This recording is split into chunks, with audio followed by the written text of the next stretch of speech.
They feared her more than any army, whispered her name behind castle walls. To the kings of Europe, she was not just a queen, she was a storm.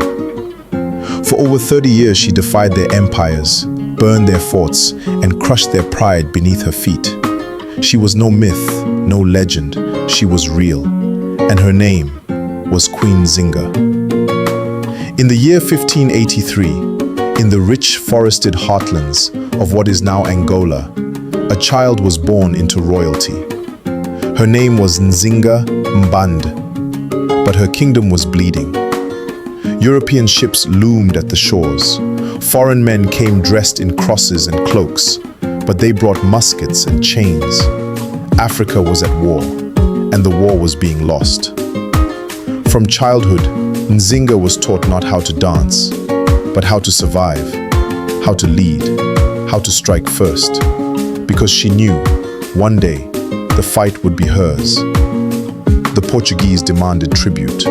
They wanted land, they wanted slaves, and they wanted obedience. Nzinga's brother, the king, tried to keep peace, but peace with an empire means surrender.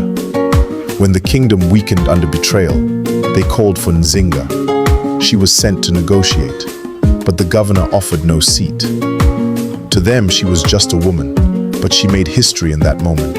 She ordered a servant to kneel, and Nzinga sat upon her back like a living throne. She stared them down and signed the treaty. But she already knew. This was not peace, it was war. They broke the treaty. Again, Nzinga's brother died, some say by his own hand. Nzinga rose, not just as queen, but as vengeance in human form. She rallied warriors, rebels, escaped slaves, exiles. She built an army out of fury and fire, and she made a promise. No colonizer will rule over us, not while I draw breath.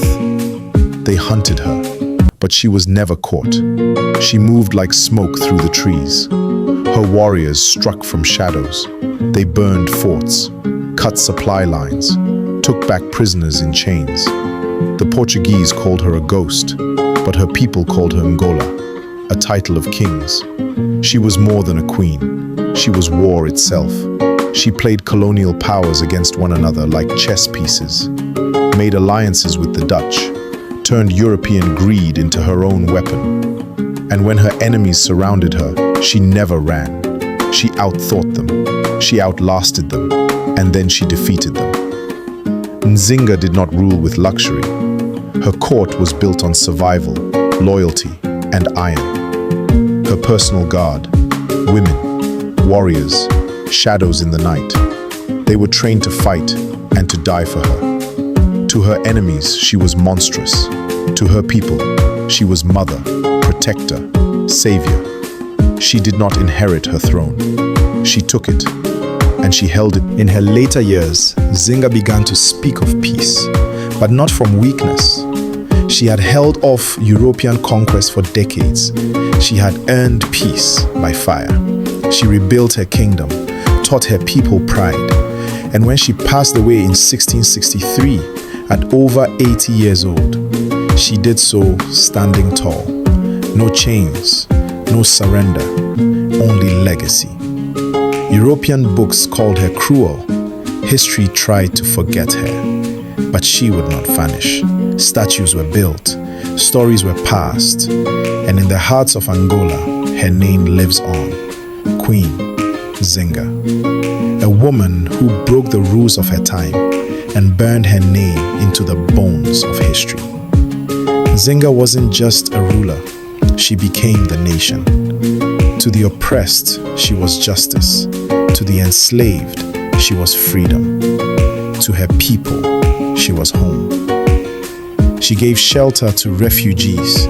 She freed captives from the chains of the slave trade. And in doing so, she created a kingdom of survivors, a kingdom of warriors, a kingdom that stood against the wind. Her battlefield was not just in the forest, it was in the minds of men. Nzinga mastered the art of psychological warfare. She spread false rumors. She sent decoys. She used Portuguese maps against them. She studied her enemies, then broke them from the inside. Every campaign, every treaty, every battle was a move on a board only she understood. But not all threats came from Europe. Nzinga's own sister, Kifunji, once conspired against her. Jealousy, fear, and political games threatened to fracture her reign. Nzinga responded not with execution, but with exile. Even in betrayal, she showed mercy, but never weakness. She ruled like a storm, but she judged like a queen. War comes with a price, and Nzinga paid it in full. She lost siblings. She lost cities. She watched her people die, not just from bullets, but from starvation, disease, and despair. But she never showed her wounds. She carried the pain alone, because her people carried hope in her shadow. Behind her crown was a woman who grieved and fought anyway. Years turned to decades. Nzinga aged, her hair silvered, but her spirit never dimmed. In her final years, she focused on healing, on building schools, on reviving culture, on planting the future into the ground she had defended. And when death came for her, it came not as a conqueror, but as a visitor, kneeling before a queen. Nzinga died in 1663, old in years, but eternal in legacy. After her death, silence fell. The forests were quiet. The fire stopped. Today, her name stands tall, carved in stone, etched into history. Luanda's great statue gazes out across her kingdom. She no longer fights with blades, but with inspiration. Nzinga lives in every African girl who rises, in every people who resist oppression, in every soul who chooses dignity over surrender.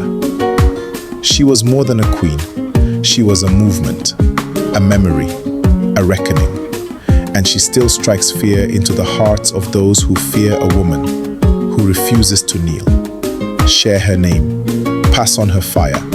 Let the world remember Queen Nzinga, the woman who fought an empire and won. That is all about the story of Queen Nzinga. If you like our video, make a comment and tell us where you are watching from. God bless everyone till we meet again. Please like, share, and subscribe for more untold legends from Africa's forgotten past. And to our return subscribers, thanks for coming back.